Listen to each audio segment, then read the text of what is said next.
Well, hello and welcome to our program this evening. My name is Thorin Tritter. I am the Museum and Programming Director at the Holocaust Memorial and Tolerance Center of Nassau County, which is located in Glen Cove, New York. I'm delighted that we have our program tonight. It's a program that marks the upcoming festival of Hanukkah, which starts on Sunday night, I believe, and will be presented by our Director of Education, Dr. Avi Markowitz. Before I say more about our program or introduce Avi, I wanted to remind you of some of our other upcoming programs. Tomorrow night, Monday, at 6 p.m., we are hosting a program with the award-winning author Sylvia Foti, who's going to talk about information she discovered while writing her book about, or entitled The Nazi's Granddaughter. The information she discovered, though, is about the distortion of Holocaust history in Lithuania. The book highlights the strong resistance she faced as she unearthed information about the pro-Nazi sympathies of her grandfather, who is celebrated by the Lithuanian government as a national hero. And I hope you'll join us to hear about her presentation. Then on Wednesday, I will be back for my next Curator's Corner, the next program in my series of short programs about particular objects or images in our collection. Given that the holiday of Thanksgiving is following on the footsteps of my Curator's Corner, I thought I would do one about our giving thanks for the end of World War II, and looking particularly at the displaced persons camps that were created by the Allies in the wake of World War II. And one more program to mention, on Tuesday, November 30th, so that's not this Tuesday, but the Tuesday afterwards, we are holding the first program in our 2G Tuesdays series, where we will have children of Holocaust survivors sharing their family's history. And to launch that series, we'll be hearing on November 30th from Fred Gross, who's going to talk about his family, which includes a particular story related to Hanukkah. So we'll also be lighting some Hanukkah candles as part of that program on November 30th. You can see a full list of these programs and many more on our website at www.hmtcli.org, and then click on the events tab. Okay, enough of the advertisements. Let me introduce our speaker tonight, my colleague, Dr. Avi Markowitz. Avi has a strong background in Holocaust education, having earned advanced degrees in administrative education and organizational leadership, and he's also currently working on a PhD in Holocaust and Genocide Studies. In addition to his academic training, Avi has worked as an educator for over 25 years in the classroom, as an administrator, and leading experiential learning programs. Perhaps most notably, he served as the director of the World Jewry Division at Yad Vashem for 6 years. Tonight, he is going to speak about the Festival of Hanukkah and how it was celebrated during the Shoah and in the DP camps after the war. One last comment from me. If you have questions for Avi during the talk, please use the Q&A function of Zoom, type those in, and I will make sure to get them in front of Avi. Okay, Avi, I see you've got an interesting background for us, so tell us what's going on. Thank you, Thorin, and really looking forward to this presentation. On a very exciting note, if we think about where we were last year, we didn't know yet about vaccines. We didn't know where we would be. And to take a moment just to think about how your Thanksgiving was last year and how it's going to be this year. I mentioned that because I never thought or knew when I'd be able to go to another wedding. And today I'm actually in Brooklyn celebrating one of my cousin's wedding with approximately around 150 people here, all vaccinated, not having to wear masks unless you want to wear a mask. So it's been a wonderful, joyous occasion to be a part of. Unfortunately, it's a very limited Wi-Fi service, and it's just easier for me to be doing it out of my car. So I do apologize, but I am really looking forward to this presentation. As Thorin said, I'm really hoping that this is going to be more of an interactive program. And I wanted to start off by asking all of you, what does Any themes that come to mind?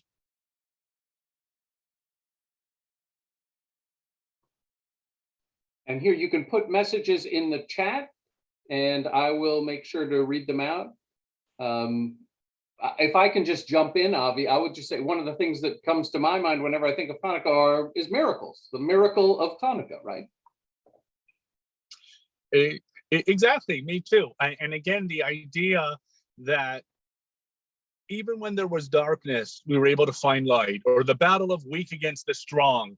And of course, the actual mitzvah, the actual commandment of to advertise this celebration of Hanukkah. So I always think about it's a wonderful place to start, what it means to us today, but what did it mean to the Jews from the point of when Hitler took power on through liberation?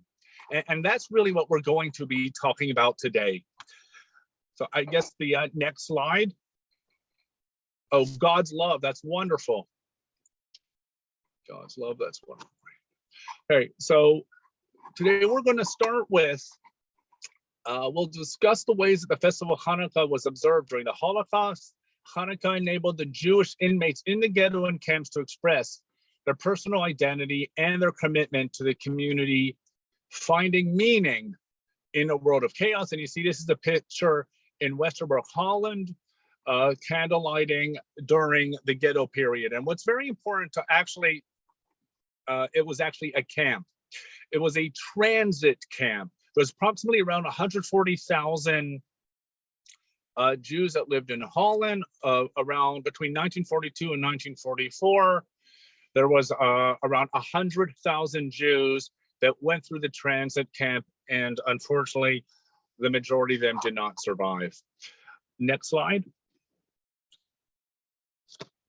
So again, just quickly, a little background on Hanukkah. The festival lights represents the story of the struggle to preserve Jewish identity at a time when this identity was being threatened by two factors: the decrees of the Greek rulers against Jewish religious activity and the intent to enforce pagan worship. Pagan worship did contain elements that were attractive to many Jews. The festival took on different meaning when the Maccabees were perceived as representing physical and spiritual strength, as well as the preservation of Jewish identity. And this is something what we are going to see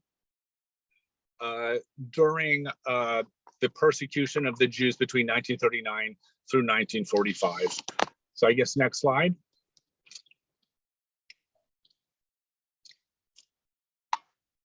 Okay, Hanukkah, of course, in the Jewish tradition, Hanukkah memorializes the battle between the Maccabees and the Greeks. The holiday signifies the miracle of the victory of Maccabees over the Greeks, enabling the Jews to rededicate the Beit HaMikdash, the Holy Temple, and rekindle the candles of the menorah. Just something interesting is you're going to all see throughout this slide presentation, looking at photos, normally, besides seeing so many pictures of dehumanization, you see so many pictures of just men. Interestingly, you will see the holiday of Hanukkah has so many pictures specifically of women. Next slide. So as you see, one of Viktor Frankl's famous comments, life is never made unbearable by circumstances, but only by the lack of meaning and purpose. So what I wanted to do here is, because we're going to go in and figure out what the meanings of Holocaust meant to the Jews, but what challenges do you think the Jews had to celebrate Hanukkah from the Nuremberg laws from 1935 or even earlier, even the early 1930s through 1945? What type of challenges do you think Jews had to deal with regarding holidays, but specifically Hanukkah? And again, if you notice in this picture, lots of children celebrating this holiday. Any ideas? What challenges existed? Again, if people want to put things into the chat, I will read them out. But Avi, just while people are typing them in, let me just say, my sense is that the restrictions about Jewish worship changed over time, right? It wasn't like 1935 is the same as 1940 or 42 or 44. There's a big change that must happen here. Yes, absolutely. Chronologically, things Somebody continue to get worse. Somebody types in that menorahs must have been prohibited in public, at least for some of that time, or there was a challenge. Somebody else is saying there's a challenge of displaying people's Jewishness, again, in public. Excellent. Both are correct. And again, this is in the 1930s. Again, other challenges, if you were in the concentration camp, time. Everything that the Nazis tried to do is to take away our identity, take away being Jewish. Every day was supposed to be the same. So when did they know? There was no calendar, there were no clocks. When did they even know when Hanukkah was? Of course, you may say, well, seasonally. And yes, there are stories that some capos knew would share that Christmas was around the corner. In some camps, like in Buchenwald, they actually made a clandestine calendar. And how were they able to do it? On the 15th of every Jewish month, approximately, there was a new moon, or excuse me, a full moon. So they were able to get an idea, like Passover, for example, was on the 15th of the Jewish month. So when they saw the full moon in around springtime, they assumed it was Passover. But that's one of the challenges. The other big challenges during the time of ghetto and concentration camp, there's very limited Hanukkah testimony, especially as the war continued and more of the Jews were murdered once Auschwitz and Treblinka were set up in camps. Avi, somebody is asking a question just about how did even people get menorahs and candles by the time you get to concentration camps? Maybe you can understand it in ghettos or certainly pre-war, but by the time you get to concentration camps. Yes, that's a wonderful question. And you will see through the testimony, one of the testimonies actually answers that question. So it's a great question, but you'll hear a testimony of how they did it. So what we hear is during the Holocaust, the story of Hanukkah, miracles took on additional meanings. And the other thing we have to talk about and think about is we are using the language called Holocaust. Just as when a survivor says they were hungry during the Holocaust, we don't know what hunger is. So what does the word miracle mean when survivors say a miracle happened?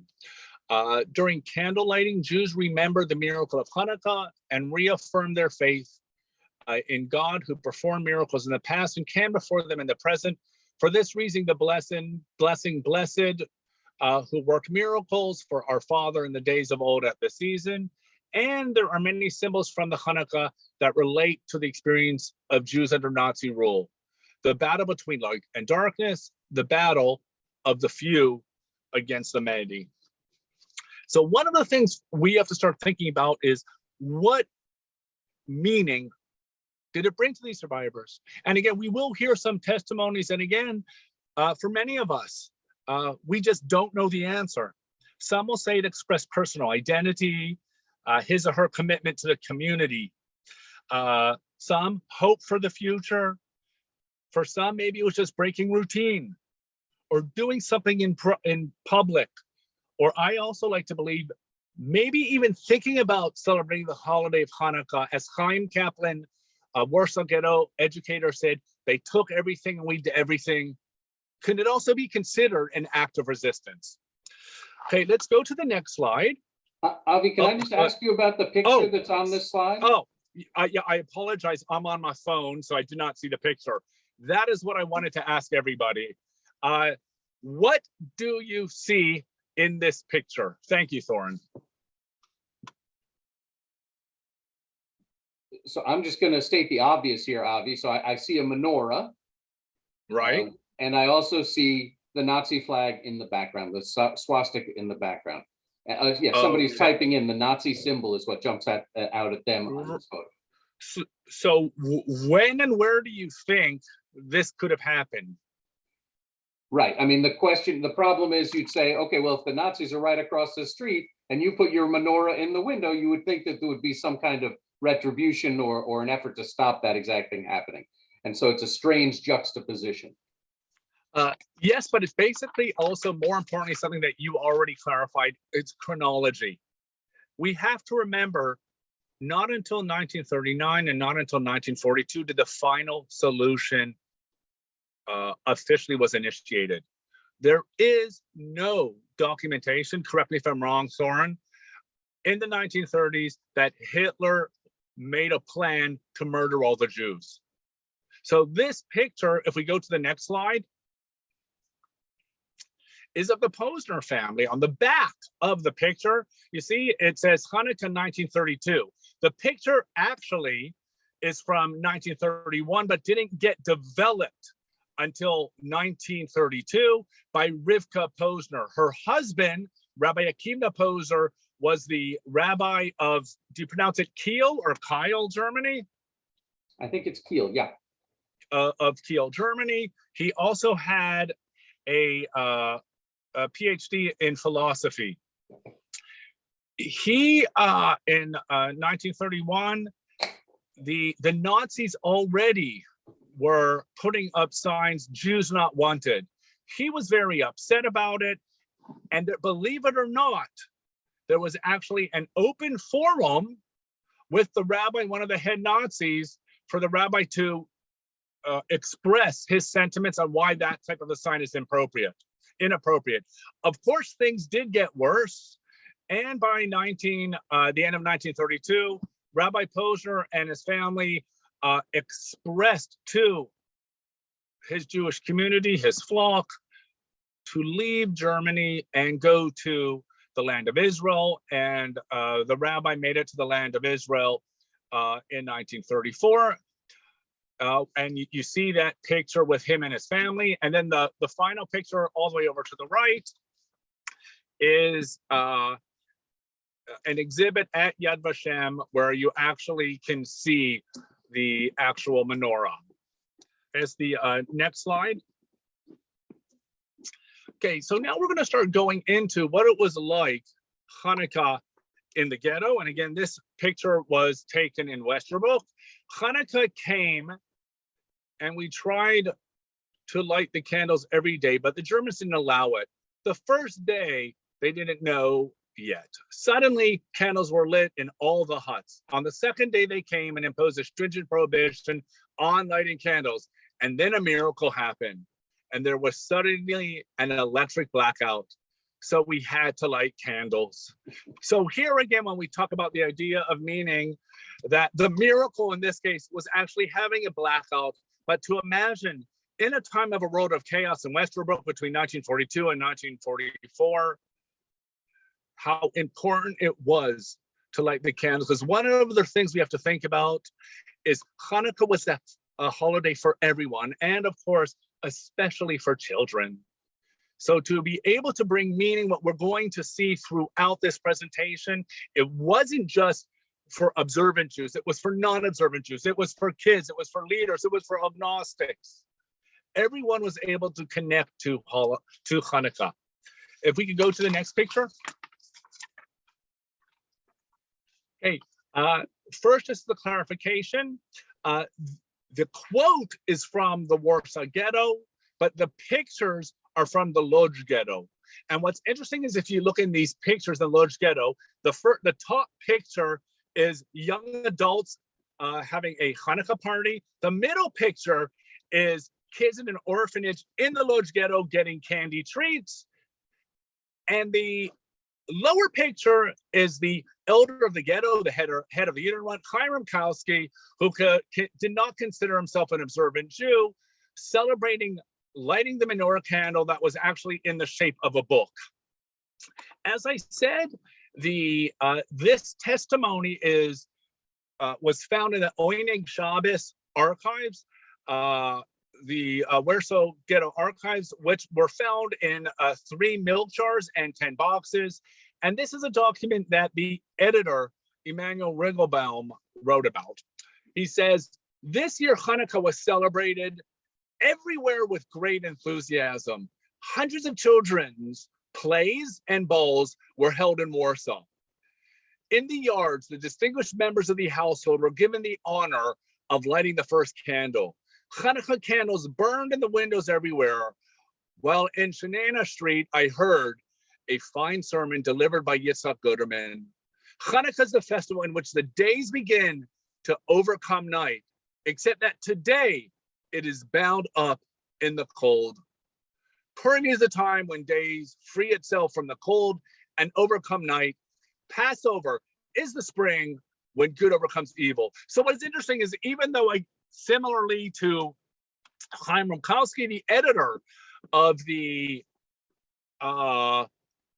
Warsaw Ghetto archives, not an observant Jew, but everyone was able to connect to the holidays.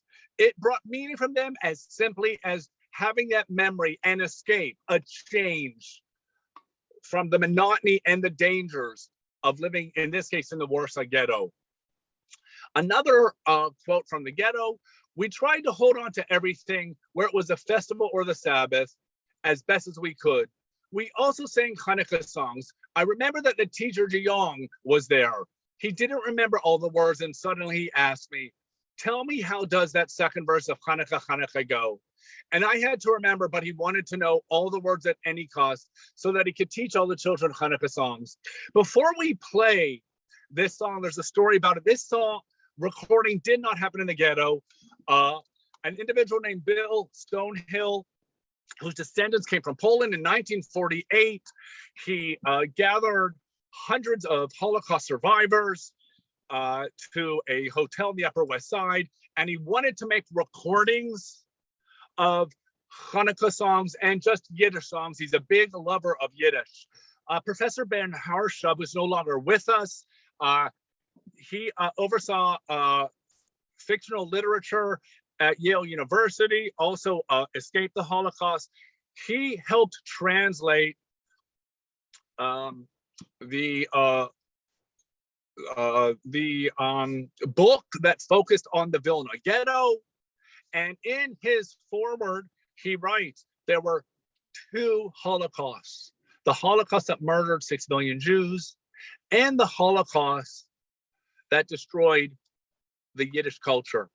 This specific song, interestingly, was a boy named Meir. We don't know much about him, who survived the Holocaust. And what was interesting is Meir was only 9 years old. So at the beginning of the war, he was just born in 1939. This is 1948. So the idea that right after the war in the DP camps, how Meir had that opportunity, the resilience of us Jews, and hope for there to be that continuity. And here you're now going to hear him singing a song called Simun Shemen, which means putting in the oil. If you can play that, Thorin. Meir. Meir what? Kirschenbaum. Und wie alt bist du? 10. Und wo bist du geboren geworden? Minsk. In Minsk? Ja. Was willst du singen? Simu Shemen. Gut, sing. Simu Shemen. Shemen Zayit. Nerot Hadliku. Yihye Or Bayit. Orlano. Drolano. Alke Meira. That's okay. Again, so next slide. So what's important is for us to understand that even after the trying of the destruction of the Jewish people, that there still was hope. And here a youth at age 9 in 1948 had some of that continuity of the traditions that so many we lost in the golden age of Judaism in Europe. I want to give a quick introduction. There will be subtitles. Of course, if you know Hebrew, by all means, enjoy the Hebrew, of 3 very quick testimonies of what it was like to be a Jew celebrating the Holocaust while celebrating Hanukkah while in the camps. The first is Yechezkel Herstig, who was born in Aninosa, Romania in 1931. The second is Edith Rothschild, was born in Balaska Yarmut, Hungary, 1923. And the third is Thistle Charlotte Baum Fleischmann, was born in Donetsk, Strata, Czechoslovakia, 1925. What is important is just not listening to the words, but listen to their tone and look at their facial expressions when they talk about Hanukkah in a world of chaos.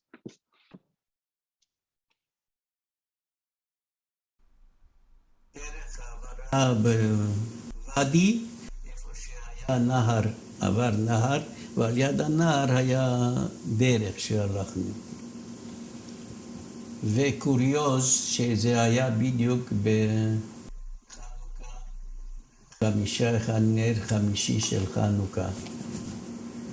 והחליטו אבא ועוד כמה בעלבתים בדרך, עצרנו, יד היה גשר מעבר על הנהר, אז על המעקה להדליק נרות חנוכה. עצרנו והדליקו נרות חנוכה והלכנו הלאה. ואז פתאום נזכרו שלא טוב שהשאירו את הנרות חנוכה. עלולים לחשוב שאנחנו השארנו סימנים למטוסים, איזה שאין סימנים בשביל האויב. אז עצרנו, חזרו חזרה שני אנשים לכבות את הנרות חנוכה בשביל שנוכל להמשיך ללכת. אז את זה הדרך הזאת אני זוכר טוב מהמעבר מאיליה, מסצ'ל לאיליה, את הנרות חנוכה ואת הדריכה הזאת לתוך הבוץ. זה היה גם חנוכה, ערב חנוכה, ככה יצא זה. ואנחנו מה עשינו? בחלון לקחנו מתפוח אדמה,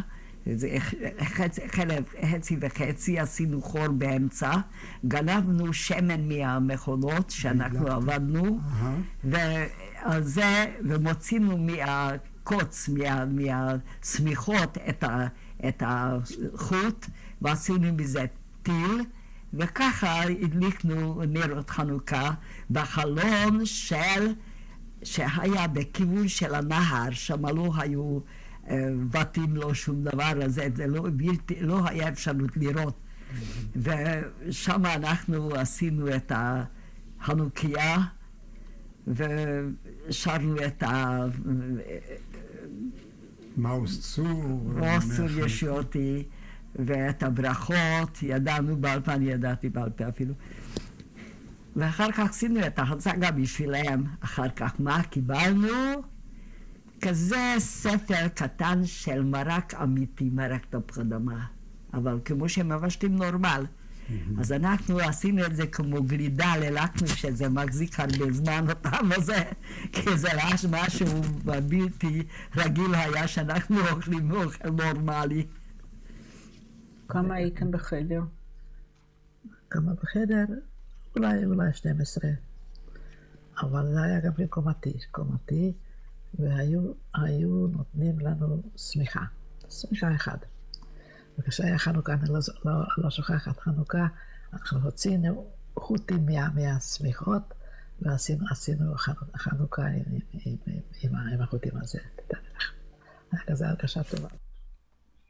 Okay, so just to give a quick summary, Yechezkel Hersteg, while being transferred on foot from campus Thistle to Aloria, Romania, if you saw at the very end how they were nervous when they lit some candles, thinking that maybe this would be some type of code possibly for enemies, but at the very end you see the happiness that was on his face in truly a world of chaos. For one of the individuals who asked the question about how they made menorahs or candelabras, as you heard, Edith Rothschild Weiss, who was in the camp of Oberhelbe in the Sudetenland, she talks about how they would use potatoes and find some oil from armament or wherever they worked and create some Chanukkiot out of that. But to me, when we talk about, again, the meaning of Hanukkah, we talk about getting our chocolate gelt or our toys or our potato latkes or our donuts.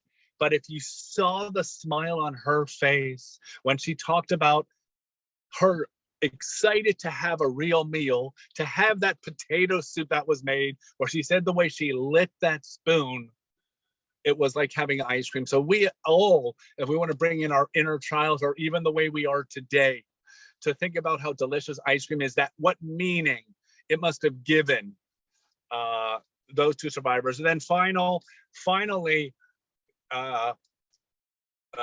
Thistle Charlotte Baum, who celebrated in the Augsburg labor camp in Germany. From the moment she started talking about Hanukkah, she exuded that smile, where she talked about how with that one, because here's the other thing, if we want to start deconstructing, which we're going to do in a minute, what survivors are talking about are the meaning. She said one blanket, it wasn't her blanket, it was everyone's blanket. How they took some of the strings off to make candles. But that meaning of being able to do that brought lightness in a true horrible time period of darkness. Soren, if I believe there was a question.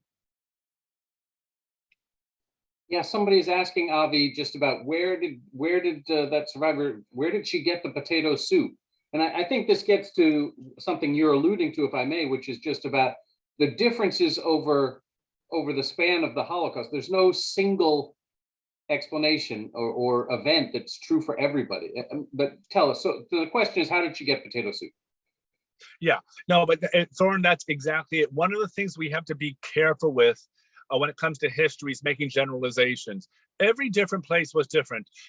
She possibly have made a deal with someone in the kitchen to get that potato, giving up a cigarette. Because again, if you're working in a labor camp, what's also important to understand, you were treated, when I say a little better, now we're talking the Holocaust language. What does a little better even mean? A little extra black soup, a little extra bread, a little extra jam. But sometimes they were able to make deals to sometimes get different types of items. So it's a wonderful question. And again, every single, the thousands of ghettos and concentration camps that were around, there are so many unique and different types of stories that have happened. The other thing that's important, which Thorne could elaborate on, is Thorne and I, we discussed this. Holocaust survivor testimonies can be used as a primary source. All of these testimonies and videos to become primary sources, they actually matched the time period of when these things happened. And they also made sure to check if there were any other similar stories. For example, to fill in phylacteries, even a shofar was brought into Auschwitz. There's no way that could have happened between 1942 and 43. This is when the machine of murder was running very, very effectively. But by 1944, when the Nazis were losing the war, the Nazis were rushing just to kill. So they weren't able to have that same ability to check everything. And that is actually when it happened. So again, it's all of these stories, every story is a unique story. And again, as we know, every victim has a name, and there are so many, as we know, millions of stories that we'll never even know of. Thank you. So we go to the next slide. Okay, so here we're gonna actually talk about, and I'm gonna read through a survivor testimony by Eliav Mordechai from the Nidrashel camp in Germany. And what we're going to do is deconstruct this testimony. All the highlighted words in red, we may go through a few. What is the literal meaning is straightforward, but what other meaning in the world of the Holocaust do these words have? So he starts off, while writing in my small diary. So again, we can even ask, well, what was a small diary? Of course, as we know, a lot of people were able to bargain their food to get some packaging from the cement, where I had also recorded the Jewish festivals. And that's like, which Jewish festivals? I discovered to great joy, the Hanukkah, the Festival of Lights, would begin in a few days. I decided that even in Nidrashel, a labor camp in the heart of Germany, we had to light Hanukkah candles. I immediately looked at Bensi, who had become the confidant of the inmates of the block. Bensi was enthusiastic about my idea. Yes, we have to light the candles on Hanukkah. It will raise the morale and improve the atmosphere. Make a plan, but be careful. So already, meaning it will raise the morale and improve the atmosphere, or the idea of a confidant. As Viktor Frankl said, the idea of logotherapy, about bringing meaning. For you to be able to have a relationship with someone brought meaning and hopefully hope. If we go to the next slide. 2 problems had to overcome. And you know, it's almost ironic or paradox. 2 problems? There were so many problems in a camp. We had to get oil, which again, one of the viewers asked about, and we had to find a place where the light would not be seen. There was no lack of oil in the factories, but how could we smuggle it, even a few drops, to our hut in time for Monday evening, December 11th, the first night of Hanukkah? And I even questioned, how do they know it was December 11th? Next slide.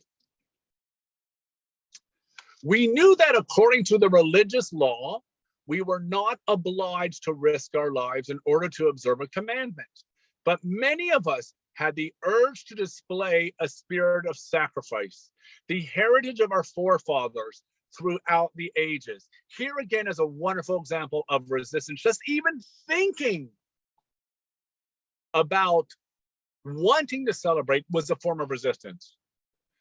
We were in such deep spiritual and physical depression that we felt that a small Hanukkah candle would warm our dying souls and instill hope, faith, and courage in us that would keep us alive during the long, harsh, and freezing winter.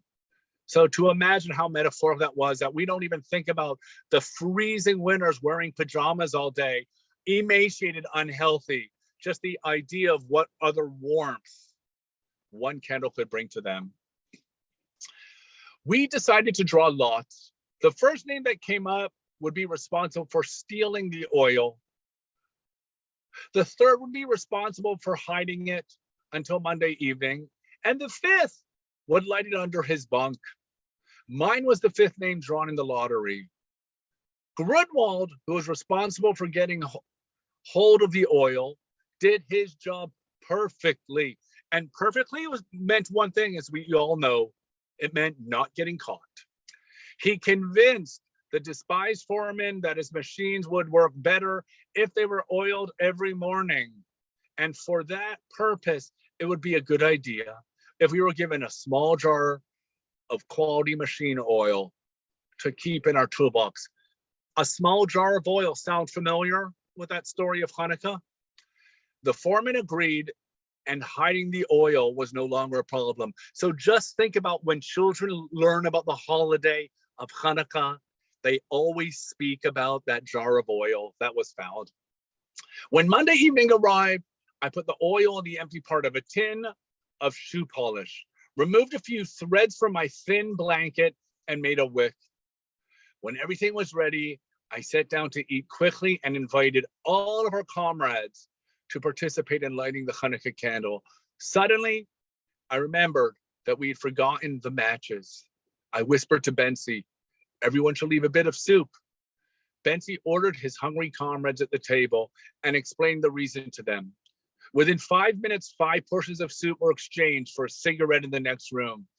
The cigarette was presented to the head of the kitchen in exchange for lending us a box of matches. No questions asked. Next slide. And so after the meal, I recited the 3 blessings, and a small candle slowly flickered under my bunk. Not only my friends from the religious table participated, but many others from the room joined in humming Hanukkah songs. It was as if before our very eyes, we saw our homes, our parents, our brothers, our sisters, our wives, and our children gathered around the beautiful silver Hanukkah menorah happily singing Mao Tsor, Rock of Ages. Next slide. Tears ran down our sunken cheeks.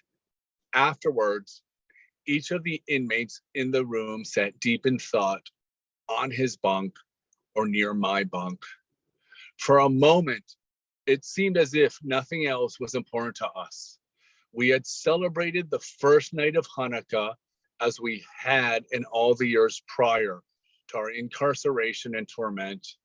We were a group of Jews observing the commandments and dreaming of our home and years gone by. And all I could think about is hopefully all of you will be able to celebrate this Thanksgiving with more family, that you will be able to light candles and celebrate with more family. Of course, I am not making any comparison to the Holocaust, but just to show that idea of, I think for all of us, we will now hopefully not take for granted our family, not take for granted holidays, because what we've all gone through COVID and the real meaning of what is important to all of us and our dear loved ones. If we can go to the next slide. So after the war, as you see, what's so important, where, as we know, over a million and a half children were murdered, Jewish children were murdered in the Holocaust, and they tried taking away everything, getting rid of the religion of Judaism, and all over Europe immediately with children, people celebrated Hanukkah again, as you see in the top left corner picture, going clockwise, as in Switzerland, in Greece, in Germany, and in Lodz, Poland. Thorin, I apologize. Can you go back to the slide after the picture of the swastika in the menorah picture? Yeah. So right there, I apologize, guys. One of the things I wanted to do is share with you what Rivka Posner wrote on the back of that photo. It actually says 5692, 1932, death to Judah. So the flags says, Judah will live forever. So the light answers. And again, she wrote that in 1932. Now, if we could continue on with the presentation. So as you see in this last slide, as I just mentioned what was on the back, here we have Akiva Baruch Masbach, the great-grandson of the former or the late Rabbi Akiva Posner, whose great-grandson is an IDF soldier. And as you could imagine, in 2009, he actually lit that he lit that Hanukkah that you see in the picture of 1931. And unlike more of the negativity that Rivka wrote about death to Judah, how she ends with Judah will live forever, the light answers, Akiva Baruch also wrote a new version of the poem. He wrote, in 5692, the menorah is in exile. It stands in the window. It challenges the party flag that doesn't yet rule. Judah die, it says. And Grandma's rhyme responds in its own tongue without despair. So the flag says, but our candle answers and declares, Judah will live forever.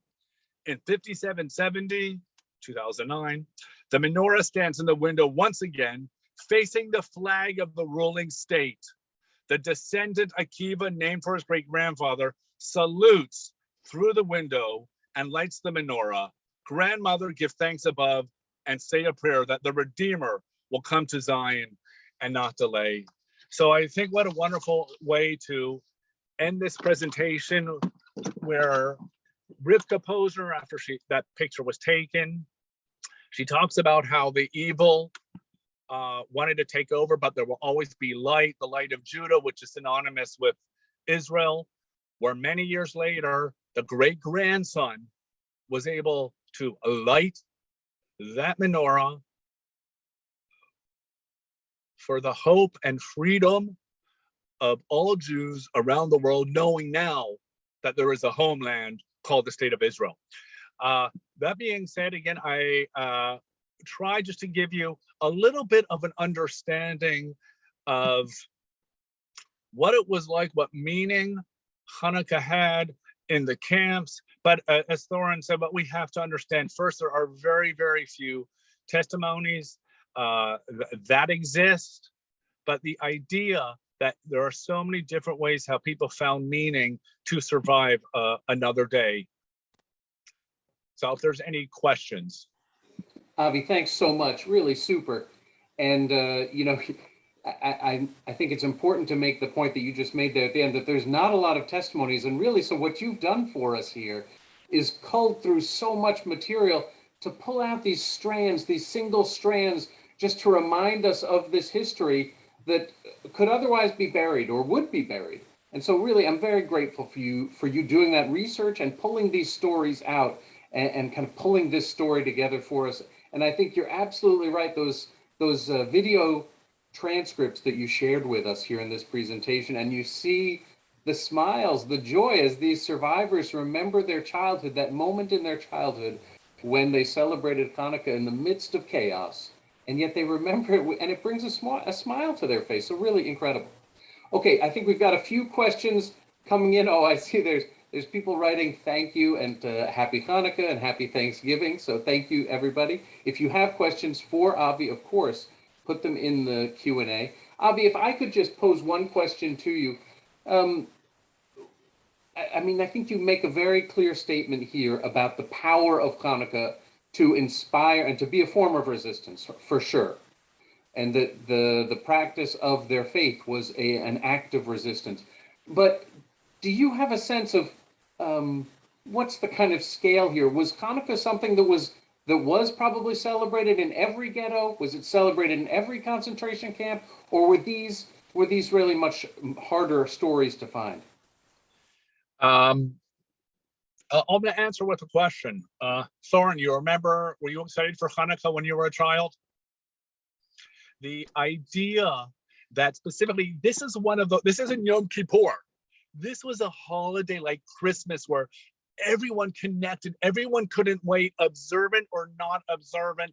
This united everyone, and everyone couldn't wait just to light that candle and get together in a family, or I would say back then in communities. It didn't matter if you were Neolith in Hungary or Reform in Germany, observant, everyone celebrated it. So my understanding, I mean, Elie Wiesel said, again, he originally grew up observant. He said, if someone said Shabbat Shalom, that was meaning. If they had the courage to even say Shabbat Shalom in a camp, that I believe, and again, as we both know, survive. Everyone has their own story. As we know, Primo Levi was an atheist or was against wanting to believe in God, but anything that could bring meaning, and you, especially as you heard in the testimony, observant Jew, non-observant Jew, everybody wanted to connect. So I believe if there was a possibility for, it's almost wintertime, Hanukkah's coming around, I think just even hearing that word could have been considered a form of resistance, a form of hope, a form of celebration. In I would say almost every single camp, just like when you're a kid and that first snowfall you get to experience and make a snowball. It would be like a given. But again, I'm saying that if I want to speak historically, I don't have any data on that, but you would think so. Somebody's asking about where they can get access to the recording. Now, I'm not sure if they mean the recording for this program, and I'll just tell people we will record, or I am recording this program. It will be up on our YouTube channel, and I'll send a note to people with the link.